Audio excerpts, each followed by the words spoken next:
Now to a big story out of Easthampton tonight. After their first offer was rescinded, now the second offer refused. The Easthampton School Committee still searching for a school superintendent.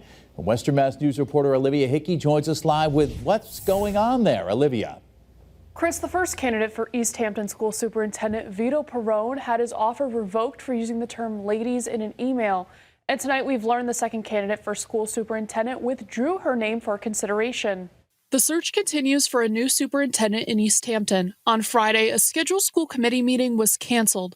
On the agenda, a closed-door bargaining session with candidate Dr. Erica Faginski-Stark and a vote to accept a new contract. Parents in the Easthampton school system received an email from current superintendent Allison LeClaire that reads in part, quote, "We will be discussing our next steps at our next school committee meeting. Be well." Dr. Faginski-Stark is the Director of Curriculum and Institution for Ludlow Public Schools. In an interview for the job last month, she explained why she wanted to fulfill the role. The values that you find here are about strong education and quality communities.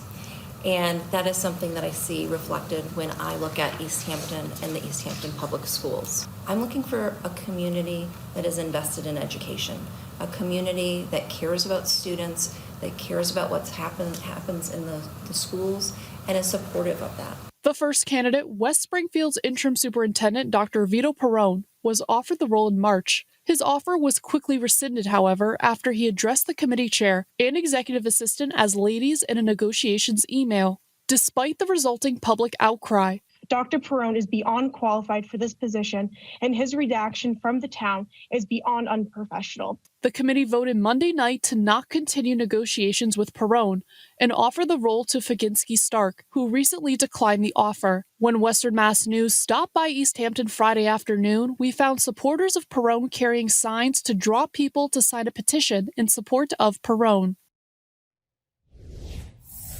Western Mass News reached out to Faginski-Stark to ask why she declined the offer. Her email says she is out of the office until the 24th. I spoke with Perrone today, who says he hasn't talked to school committee members in recent days and is grateful for the committee support, or the community support, excuse me. Reporting in studio, Olivia Hickey for Western Mass News.